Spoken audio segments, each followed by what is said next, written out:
how sweet it is to be loved by you. So Lee, tell me about playing with James Taylor. No. Lee, this bass is priceless. Yeah. I'll give you $1,000. Sold. Yeah, sold. When I heard this song, I was like, is that a synth bass for a Yeah. second? The sensation, the internal, like, physical sensation of the vibration of the bass, Yes. and just like the joy that it makes you feel. The way Phil recorded, we never cut anything together. And I'm the first guy on the record. There was a song, right? Sort of. I mean, the whole bass part was really where the song ended up evolving from. Musicians react. What's up, everybody? Welcome back to Professional Musicians React. We got an awesome day today. We are joined by some incredible, legendary musicians. To my right here, we have Leland Sklar. Oh my gosh, the one, the only. Leland has played bass with James Taylor, Hall & Oates, Phil Collins, literally thousands of the greatest artists of all time. You've been on some of the best records in the history of popular music. I'm still trying. We also got Ryan Lerman here. Ryan is my co-founder, partner in crime in Scary Pockets. Ryan has played guitar with Michael Bublé and played bass with Ben Folds and been musical director for John Legend.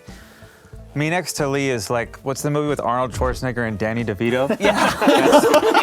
That's how I feel, but if Danny DeVito was about this tall. This is Nicole Rowe, the one, the only, the woman, the myth, The woman, the myth. Ooh. the legend. Nicole is the bass player for Panic at the Disco, Miley Cyrus, Troye Sivan, and, I mean, most importantly, Scary Pockets, featured Yes, the featured favorite. bassist. And this is my best friend on planet Earth, Jack Conti, CEO of Patreon. You know him from Pomplamoose. You know him from Scary Pockets. You know him from here, Professional Musicians React. And today we're joined by Hope Brush, who is engineering our session. Hope has worked with Pomplamoose and Scary Pockets and Gary Clark Jr., Blue to Tiger, Thundercat. Hope, thank you so much for joining us in engineering today. Good to be here. We got a really great day today. We're going to listen to some songs that Lee played on that are some of the most classic, iconic, popular songs ever recorded. Before we dive into that, though, we're going to go around the horn. 30 seconds. What's your desert island record? You can only bring one record with you. Somehow there's a record player with one outlet.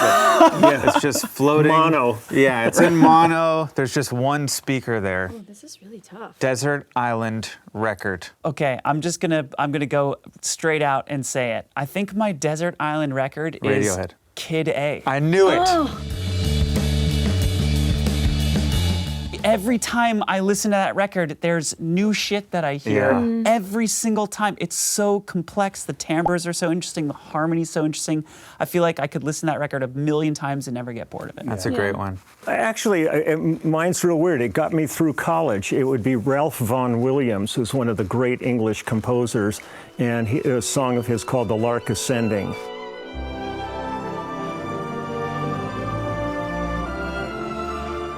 When I was in school, I would have headphones on and I would listen to that all the time. God, and that I gotta would go be, check this out. All right, Nicole, what's yours? I feel like I analyzed this too hard, but I'm stuck on a desert island. It's got to be something that I can always throw back to and still like, which is all my childhood stuff. Okay. Right? So like Bad Fish by Sublime was something I like discovered that I Wow. liked bass by listening to that. Tell me that I'll never be set free. I would probably regret it once I got there, but right now, thinking about it, I think that would be it. Because like all the memories that come flooding out of something like that. Okay, just because I would be so depressed to be on a desert island, I would have to say Eliot Smith, XO. That's the man she's married to now. You turned me on to this record. It's a great record. You It's turned me just- on to it in high school, and you said, I have your next favorite record. And I said, who is it? And I said, does he have a good voice? And you said, no. All right, we should get into it. Let's get into it. First song. So we were just talking about how you met James Taylor. You Yeah. were about 22. He had just come back from recording his Apple album, record. yeah. And you were rehearsing? I was in a band, local band called Wolfgang that was actually named Wolfgang because Bill Graham was our manager, and Wow. Bill Graham's real name is Wolfgang. We had a house up on Wheatland out in, God, I don't know what, the Sunland area, band house, so those days of having a band house. And we rehearsed every day, and our drummer had a friend named John Fishbeck who owned Crystal Recording Studios in LA, who engineered and produced all of Stevie Wonder's early records in the studio there.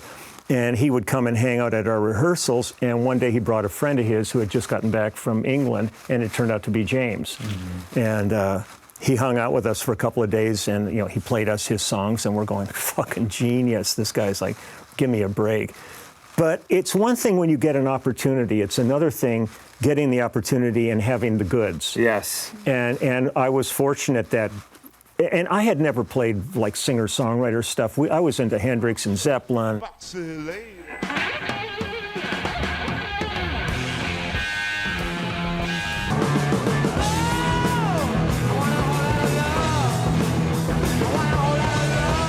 All that, and our band was like a kick-ass rock and roll band, and all of a sudden you're playing Fire and Rain and things like this. Was that an adjustment? Yeah. The hardest adjustment, I'll tell you, and I don't want to hog this whole thing, but that's why you're here. Yeah, okay. We're all just leaned in. The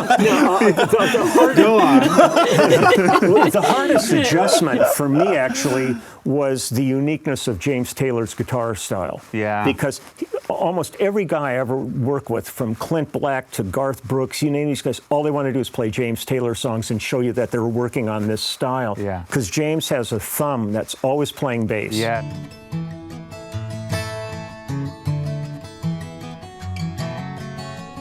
And he's got all these internal voicings, and I sat there with him Did that going, make it hard for you to well, come I had in to and figure out what the hell I'm doing there. Yeah. Because he's already playing bass. Right. So I would either ape what he's playing Yeah. or figure out how to weave around it, which ended up creating for me a more melodic style of Yes. playing. And so it was really, I really had to kind of justify why the hell I was even there. That's so interesting. That's so interesting. It's interesting how certain situations you find yourself in kind of push you into a sound or a style. Like just in the last we have this band and we play a certain way together, and I've found that that's influenced my, just general approach to the instrument. It's Yeah. interesting that because of the time in your life and your development, you had all of this ability and technique and musicality, but that forced you into, because one thing when I listen to your bass playing is how well you serve the song. That's what it's all about. It's just it's the perfect combination for me of being so supportive, but you also will, there's, every now and then there's one point in the song where if you're listening, you do something that's melodic and unique to you. You just stick out just enough, which I think is such a difficult line to walk.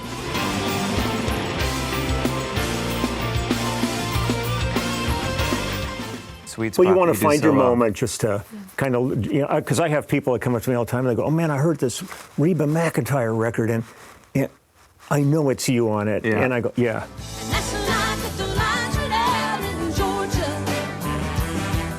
Yeah. I mean, because they heard something in it Right. that was like a hook or something like that. Yeah. But ultimately, at the end of the day, everything is about the song. To me, you don't impose yourself on the song. You're there to support the song. And it doesn't matter if you're doing like a metal fusion project or you're doing the simplest, like a Barbra Streisand ballad like Evergreen or something like that.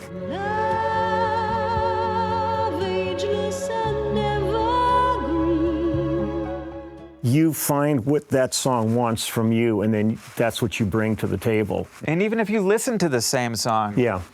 Once a month for your whole life, you'll hear it different. Yeah. You know what I mean? You'll hear different things. Speaking of listening to the song, let's listen to the song. Here we go. Heard James it, Taylor. heard it.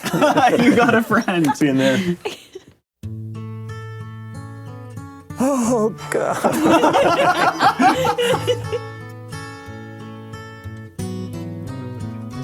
Love that change. Yeah. And trouble, And it's Russ playing congas. and you need a helping hand, and nothing's going right. Is that James too on that side? That's me. Oh, yeah. The guitar? Well, the lyrical stuff was me. You're playing guitar. No, I'm playing bass. Oh, okay. But There's two guitars, though, right? no, it shouldn't be. Yeah, I hear there's a second guitar. acoustic on the Okay. right side. I don't remember that happening. Must be an overdub. You'd already gone home. You just call out my name. Is that a kit? That's a kit. Who's on drums? It's Russ, the overdub of Kungas. I'll come running. Oh yeah, babe, to see you again. Winter, spring, summer, or fall. Now all you got to do is call. Well, it's Cooch. It's Danny Korchmar's playing the other guitar. It's James and Cooch. Gotcha. You've got Is this a live vocal? Probably. He tried to always capture live. I think Joni's singing. Wow. That's Jody? I feel like we could talk about that for 2 hours. I'll tell you the greatest thing about that song was there was in the first season of Saturday Night Live, there was a skit where Lorraine Newman was playing Carole King writing You've Got a Friend. And she's in a brownstone writing, just call out my name. Get away with this. Got a friend in there. All I have to do is call. Listen, you can hear her sing.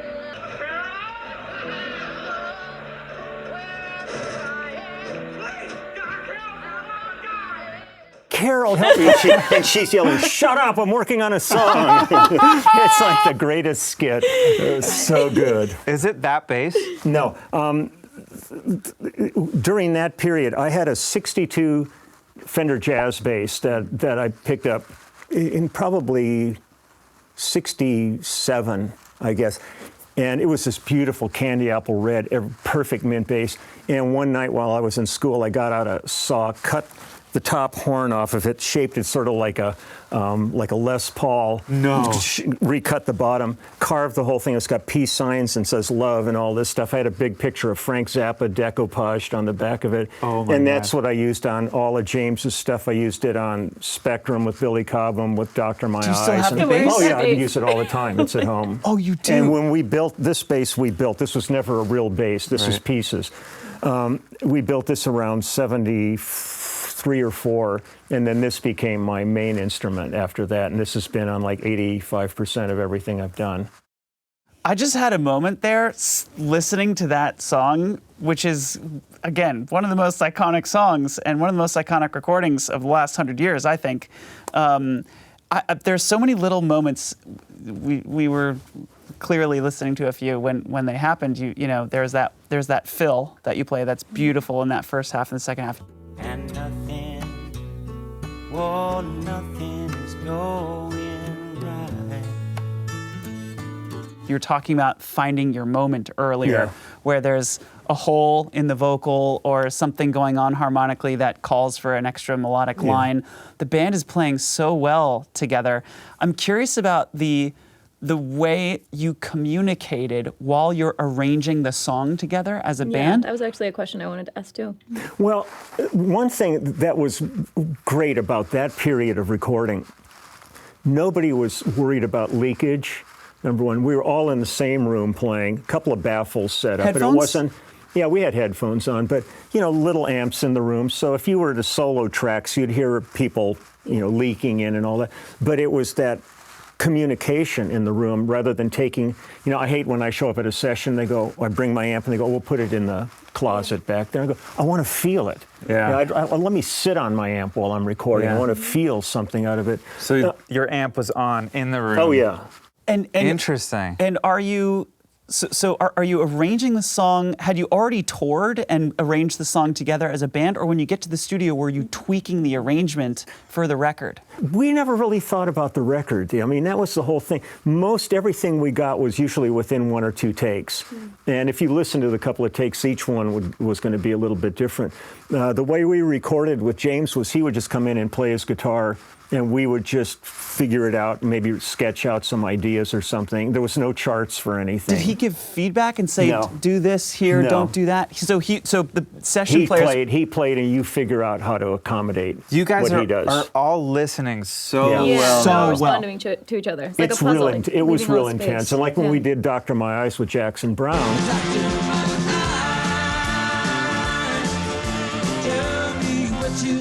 on the original track, Russ played congas on the basic track and then went and overdubbed his drums afterwards. An overdub is when you've completed a track and then you want to add another part to it. Like if I do a bass part and I think I want to add a harmony part to it, that's called overdubbing.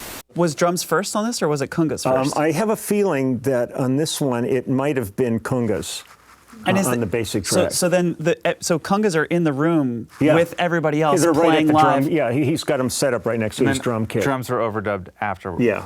Wow. One of the things that also stands out is like your sync with drums, and particularly with kick drum. Yeah. You guys are so locked in together. Were you figuring out those parts together? Did that kind of stuff just happen? Did you talk about it? Were you working out like on the 1 and 2 we're going to hit together? The most organic relationship I've had in music practically my entire career was the first second I met Russ Kunkel. He was in a band called Things to Come. And it was a heavy rock band, and I remember seeing him playing like 68, and here's this drummer up just wearing Speedos, kicking ass on stage. And I went, I want to play with that guy. And then when I walked into James's first rehearsal to do the Troubadour, I went, oh, God, you were in Things to Come. I mean, we like, boom, just hit it off. And it's weird because he and I still have exactly the same kind of connection that we had from the first day we played. And like we were just working on this Susanna Hoff's new album, and one of the tracks he was in an ISO booth and I was in another room, and for some reason during the track we couldn't hear each other on it, and we came back and listened to the track back, and we nailed everything together. I mean, it's just like we Isn't got that crazy? this thing that's there. I've Intuitive heard with each heard other. people. Yeah. It's a special. You know how like there's soulmates between people. Yeah. That relationship exists between bass players and drummers. Yeah. And there's bass players and drummers that have just played together their entire life where everything is unspoken. I feel like you guys are the epitome of that. What? Of like that must have it's just a chemistry that. Well, the was- fact that it was there from the get-go. Yes. It That's didn't really evolve. It was Right. right there. So, I mean, there was no plans on these things. None of us knew what the hell we were doing. We'd never been in the studios before. When I started recording with James, I had, other than a demo session for Wolfgang, I had never been in a studio. I didn't know how you get a sound or how any of that stuff worked. And it was actually in Crystal Recorders where John Fishbeck, the guy who introduced me to James, it was his studio.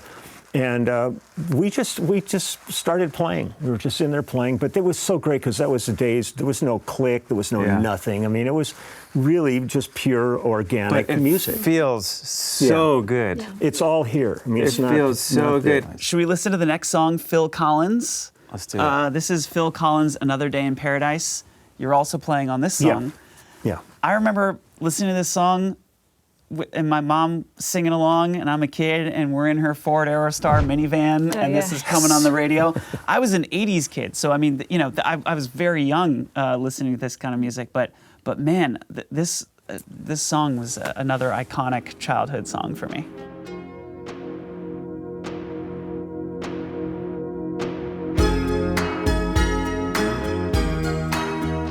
Is that this bass? Yeah, that's this one. That's this bass. But I'm playing an octave up with a Boss OC2 on this.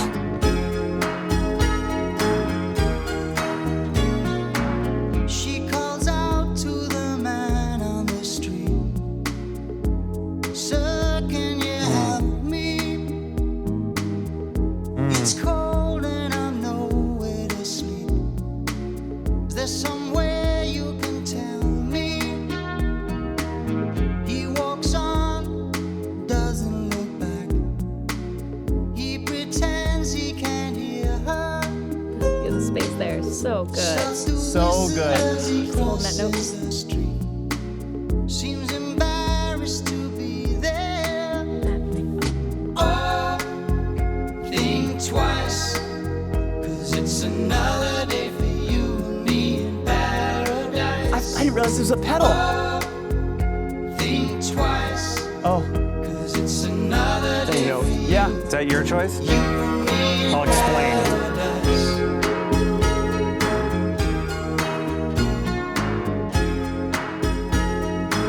I love this song so much. I love that song so much. I love that song. Oh, there's so many interesting things. So wait, Lee, you said you were playing an octave up with a Boss OC2. What is that? I thought I was playing the part. Yeah. But with the octave divider, so it sounded fat. The octave divider is a bass pedal that stacks a lower octave onto whatever you're playing. I generally use it in the high range. So if I'm playing this note, what you're going to hear is the lower octave stacked underneath it. Like that. And then So we're hearing that part, This is and the we're verse. hearing the octave. yeah, this is the below it. verse up here with the OC2, but then It adds a sub octave Yeah. to what you're playing. That's actually why, because the song sounds so synthy. Yeah. Even the bass. When I heard this song, I was like, is that a synth bass for a Yeah. second? It Whoops, actually, sorry about that. You're It good. started to sound like a synth bass, but clearly it's that it's the octave pedal OC2, and that, which is still it's one of the cheesier ones, but it's still tonally it's the one I like the best. They've come up with a lot of them since then. So we cut this track. This was for the But Serious album we cut it in '89. And we did this at the Genesis Farm, which was out. Phil lived in Guildford outside of London. And they had this beautiful old farm and like the main house on it, like it's from like the 1600s and all this. It was great studio and a big window and like deer come walking up and looking in at you and It's stuff. like a fantasy. On the way Phil recorded, we never cut anything together. And I'm the first guy on the record. Really? So what happened on this was Phil had a drum machine loop for this song, and he had hummed a few ideas. I come in the studio and he says, find something. and the whole time I'm working, he and Hugh Padgham are just talking about other things. but there was a song, right? Sort of. I mean, the whole bass part was really where the song ended up evolving from. Wow. So cool. So Not there was- credited as a writer, Was but was there a scratch vocal? yeah, but not lyrically. Okay. Because Phil would Susudio was supposed to be replaced, Right, the lyric. the lyric. Yeah. But he never found anything to replace Right. it, so he just kept it Susudio. Body. So yeah, so I mean, there's so many songs like that. Right. So he had he would hum melodies and say, here's kind of what I'm thinking about, and he would put drums on last. So I did all the bass parts to the record. Then Daryl Sturmer would arrive and do all the guitar parts. Wow. Then Phil. The only thing we ever played together was there was a tribute album to Elton John and Bernie Taupin. I forget the name of this one, but they had all these different artists come in and do a song on it. And the one that Phil ended up choosing was Burn Down the Mission. And we ended up cutting that as a band, as Phil figured out the piano part, because Phil's a pretty good pianist. So he figured that out, recorded that, and then Daryl and Phil and I ended up cutting to the piano part. Wow. And it is a smoking track. That's it's one of unbelievable. my favorite songs of all time. Oh. Tumbleweed Connection. Yeah. That Oh. period of Elton is Oh, like that's magic. my favorite Elton. Yeah. Yeah. Burn down the mission if we're gonna stay alive. So because this record is the first one we've listened to today with Frankenstein, you got to tell us a little bit about Frankenstein Okay. and who Frankenstein is and where the monster came from. Okay. Well, the misnomer of all of this is the fact that I ended up, I call it Frankenstein, but actually Frankenstein was the doctor and the monster was the monster. So this is ultimately really the monster. What happened was somehow I ended up with, this neck was originally a 62 Precision, Fender Precision neck. I don't like P basses. It feels like a Louisville Slugger to me. Yeah. It's just a big tubby neck. You don't like P basses either? No, I'm very excited to hear you say that. Yeah, I love Well, jazz. I mean- I love jazz bass configuration. Yes. The P in the jazz bass, P stands for precision and J stands for jazz. They're the two most common models. And the P bass has a thicker neck and the jazz bass has the skinny one, and they have different pickup variations. And the P bass is more commonly used for like Motown or rock or, you know, just any more like throwback original stuff, whereas the jazz bass is more modern sounding and crispier. back in the early 70s, and it went on for years, there was a music store on Westwood Boulevard called Westwood Music. Yeah. Fred Wallachy owned it. Yeah. And it was a watering hole for all the just players. closed, right? Yeah. Yeah. And Fred has a place out in Malibu now that's just by himself. But at that time, you'd go in any time and you'd see, Jackson Browne, any of these guys in town, sitting there jamming and playing. And it was one of those environments that was all about music. Well, the guy who ran the repair department, his name was John Carruthers. So I had this neck, and I started talking to John, and he said, there's this company out like in San Dimas called Charvel, and they make all these replacement parts. So I went out there because I lived in Pasadena. It wasn't that far. And there was a big stack of blank alder P-bass bodies sitting there. Wow. And so I ended up getting a coat hanger and hanging each piece from it, and just I had it like hanging from the wire. I just went, tapping it just to hear the resonance of the wood. And this body just sang. It had a resonance to it. So I grabbed this, took it back to Carruthers. I brought in the Peace Love bass, the one I played on the early James and Jackson stuff, and we took a template off the neck of that jazz bass, and then reshaped this neck to be a jazz neck. Wait, what do you mean a template off the neck? We made a mold off of it. You made a mold off of the jazz bass neck? Yeah. And then shave this but down. just the shape, just to go over it and get the radius and everything. So this is exactly like my 62 jazz. Wow. Now, during the course of doing that, we had to pop the frets to do that. I was walking around the shop looking at all this fret wire hanging on the wall, and I said, "What's that stuff?" He went, "That's mandolin wire." I said, "Let's use that." He goes, "Oh, it'll never work on a bass." I said, "Try it." The worst it's that too happens, small? This is the thinnest fret wire you can get. Wow. So that's mandolin wire. This is right mandolin here. wire. Oh wow. Oh my God. And what? And a gold nut? Well, What's going on it's here? just a brass nut. A brass nut. As compared to whatever normally Yeah. gets Normally used. it's bone, right? Yeah, bone or some kind of plastic or Right. whatever they use, depending on what end of the scale it is.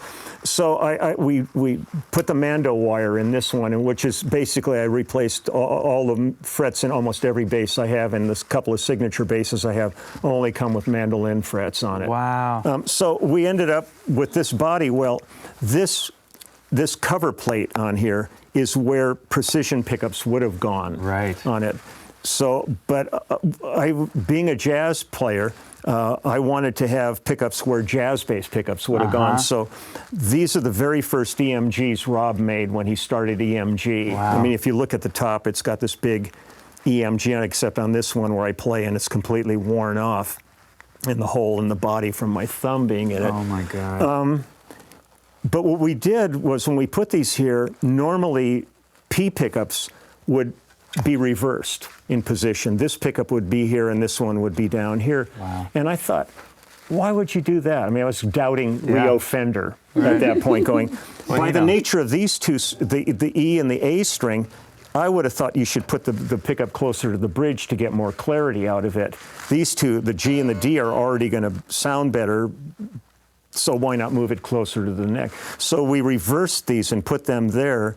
There's two 9-volt batteries. These are 18 volts, so there's two 9 volts under this because I didn't want to put in another route out any more holes in it. So this it's is active. it's active, but like passive on steroids. These were amazing pickups, and he stopped making them very quickly because I would go through a set of 9-volt batteries like every week or two on it. But it's kind of like losing the space shuttle for an O-ring. I thought I'd rather buy boxes of 9 volts and have the tone than worry about having a fucking battery that'll last me 6 months. Yeah. And then this is the first hip shot detuner. This was the prototype. That's the prototype. Yeah, this is the prototype for hip shots.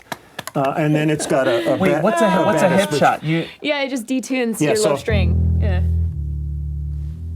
It's like whole step down. Well, you can set it for whatever you want. There's a company called Hipshot, and one of the first products that they made was a detuner. And it's a fantastic, simple piece of equipment. The tuning machine hooks to it, and you just flip the lever and it moves it a whole step. I have it set for a whole step. It's really a great piece of gear. I love it. I use it all the time. What's going on with the saddle, the bridge? It's a Badass 2, which we had an original Fender on it. You can see on here where the original would have been, and then we put this on, and then we shifted it back a bit. It's just, so that happened. Then in '81, the Dodgers won the World Series. The Dodgers are the 1981 champions of baseball. Nice segue here. Yeah, I have no idea what you're about to say. So in '81, the Dodgers won the World Series, and we got called to go in the studio and do Queen's "We Are the Champions" with the Big Blue Wrecking Crew. Oh my God. So we're in there, and at the end of the session, they were signing baseballs for anybody who wanted them. Of course, we all wanted them. At that point, this bass was just raw wood, and I said, "Sign my bass."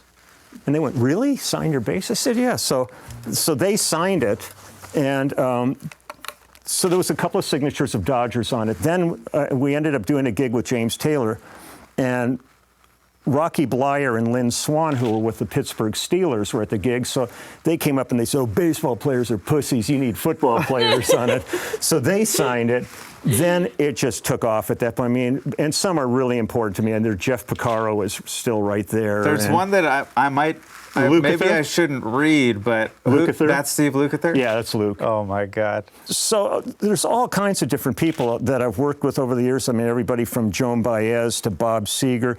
And their signatures are on this bass. Yeah, they're on this bass. On here, it's hard to see, but George Lucas wrote "May the Force Be With You" I love how there's on here, messages and then the with little all the Saturn. signatures. Peter Max did the Saturn for it, and then it's like all these people, like everybody from Merle Haggard to Andy Griffith. Lee, this bass is priceless. Yeah, I'll give you $1,000. $1,000 sold. Yeah, sold. Before we wrap up here, let's take a couple questions from our Discord community. This is from Ukato Farticus Marcus. That can't be his real name. Farticus is his real name, Ukato Farticus. He thought says, Spartacus would be too weird. Right. So Farticus, I believe. My nickname in high school. So I think we're just going to get some fanboying here, but here we go. So let me say right now that "Your Smiling Face" has got to be one of my favorite songs of all time, and the bass line is on point. I'd like to ask you, what is the secret to creating more bass guitar-driven soft rock songs? Because you have to agree that a song as groovy as that is a rarity, even in James Taylor's catalog. Wow. The thing that's really hard for me to really understand is where the parts come from, because it's really not a part of your vocabulary to talk about. It's just living in the moment. I remember the first time James played "Smiling Face" to us. Whenever I see your smiling face, I have to smile myself. We were rehearsing at SIR before we went in the studio. Hollywood? Hollywood. And trying to kind of figure out, because he was doing that bass line on his guitar, and then I had to take it from there, and especially like the breakdown in the middle and all that. That was all really flying by the seat of your pants. I mean, there's really no thought. None of us ever had any charts for anything, so it was really thinking about it. When it comes to these kind of soft rock tunes, again, you just listen to the song and let the song dictate what it wants from you. And one day it could be a totally different part from another day. Because I'm not thinking that. The biggest kiss of death I ever experienced in the studio is if I do a part and somebody says, "Let's double it." Oof. Because I have no idea what I just played. Yeah. So I'll go from a spontaneous performance to punching in bars because I was not conscious of what I just played. And all of a sudden I've got to address it, or I'll have a piccolo bass with me and they go, "Let's double it with a piccolo bass and make it sound like an 8-string kind of thing." And then you got to listen back. Then You gotta learn suddenly, it. then, Yeah. then the job begins. I want to. Yeah. Can I combine? We have 3 questions that I think we can combine into Combine one 'em. question from Carson Bell. Last question, and then we got to. Carson Bell, Angus McCaughton, okay, and Mike Ferguson. What if let's say to all of the bass players who are starting out or at the beginning of their careers, if you're in the middle of your sort of mastery journey, what are the most important things to get under your fingers or to practice? Wow. I mean, there's a lot to that question. I would say the primary thing is have fun. Have fun with this. I mean, the things that can happen to you on your journey to success I mean, you could be the greatest bass player. You could be like Jocko on steroids. If the opportunity doesn't come along, you may never get a gig. So, I mean, you can't go in with an expectation of success and all that. If you go into it just loving playing and the camaraderie of playing with other musicians and stuff, to me, that's payment right there. That's enough. Anything else that happens really sometimes is completely out of your hands. I mean, I was fortunate that I was involved in a perfect storm situation, that the guy that came to our rehearsal turned out to be James Taylor. Now, it could have been some crappy guy who had no talent that was hanging out with us, that had no gigs or anything. And who knows, I was a science art major in college. I was looking to be a medical illustrator. So, you know, who knows where these things end up. First of all, it's never too late. Oh, I know. I'm still hoping. I'm still hoping. Oh, yeah. Totally Same. what's your tip for bass players before we wrap up here? I mean, same thing, I guess, you know, enjoying it. For me, it was thinking back when I was little. I mean, I started kind of late, but sitting in my room and just learning bass lines that I thought were cool, and my eyes are closed and I'm just like learning how to do my shoulder bop that I do now, really, you know. But just like the sensation, the internal, like physical sensation of the vibration of the bass and just like the joy that it makes you feel, you know, and then bringing that into a group of people, which I feel like a lot of people now especially don't play with other people, and that's so big, you know, and if you can't kind of get that internalized either, you kind of hit this like, it's not fun after a while. You know, you can't just do it by yourself forever. When I walked in the room, they didn't tell me that you were going to be here today.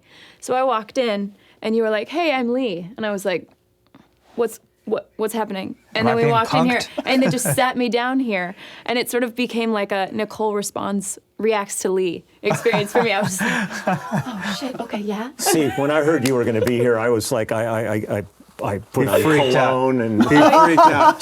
You should have seen him. Stress sweats happening.